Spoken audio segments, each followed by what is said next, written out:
बहुत प्राचीन समय की बात है। भारत के उत्तर पश्चिम क्षेत्र में, जो आज के राजस्थान के आसपास माना जाता है, एक पवित्र और धर्मपरायण स्त्री रहती थी। वह भगवान की बहुत बड़ी भक्त थी और हमेशा पूजा पाठ तथा तपस्या में लगी रहती थी। कुछ समय बाद वह महिला गर्भवती हो गई। गर्भावस्था के दौरान भी उसका भगवान के प्रति विश्वास और भक्ति कम नहीं हुई। वह अक्सर जंगलों और पहाड़ियों में जाकर ध्यान और तपस्या किया करती थी। एक दिन वह महिला पास की एक शांत पहाड़ी पर जाकर ध्यान करने लगी। वहां चारों ओर घना जंगल था, पेड़ पौधे थे और प्रकृति का शांत वातावरण था। जब वह ध्यान में बैठी थी, तभी वहां कुछ सांप निकल आए। पहले तो वे इधर उधर घूमते रहे, लेकिन धीरे धीरे वे उस महिला के पास आने लगे और उसे डराने लगे।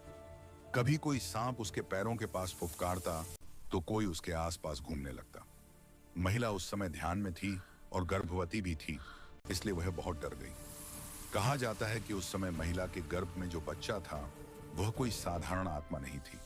वह एक दिव्य और शक्तिशाली आत्मा थी। जब गर्भ में पल रहे उस बच्चे ने देखा कि उसकी मां को सांप परेशान कर रहा है, माना जाता है कि उस अजन्मे बालक ने ही सांपों को श्राप दे दिया।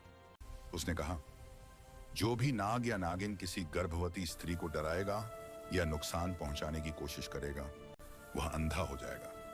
कहते हैं कि उसी क्षण से सांपों में यह भय पैदा हो गया। उस श्राप के बाद से यह मान्यता प्रचलित हो गई कि सांप गर्भवती महिलाओं को नुकसान नहीं पहुंचाते। वे उनके पास आने से भी डरते हैं, क्योंकि उन्हें अंधा होने का डर रहता है। यही कारण बताया जाता है कि गांवों में बुजुर्ग लोग अक्सर कहते हैं कि गर्भवती स्त्री को सांप से डरने की जरूरत नहीं होती। हालांकि यह एक धार्मिक मान्यता है, वैज्ञानिक तथ्य नहीं। आखिर वह दिव्य बालक कौन था?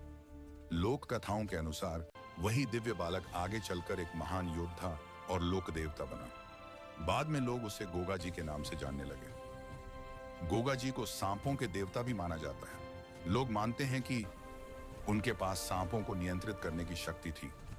उनके आशीर्वाद से सांप का विष भी शांत हो सकता है।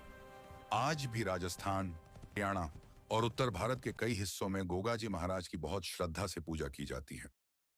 हर साल गोगा नवामी के दिन लोग गोगा जी के मंदिर जाते हैं, उनकी कथा सुनते हैं, सांपों से रक्षा की प्रार्थना करते हैं। लोग उन्हें नागों के देवता और रक्षक देवता मानते हैं। महत्वपूर्ण बात, यह कहानी एक लोक कथा और धार्मिक मान्यता है। वैज्ञानिक रूप से यह सिद्ध नहीं है कि सांप गर्भवती महिलाओं को पहचानते हैं या उनसे डरते हैं। फिर भी यह कथा आस्था और संस्कृति का एक रोचक हिस्सा है।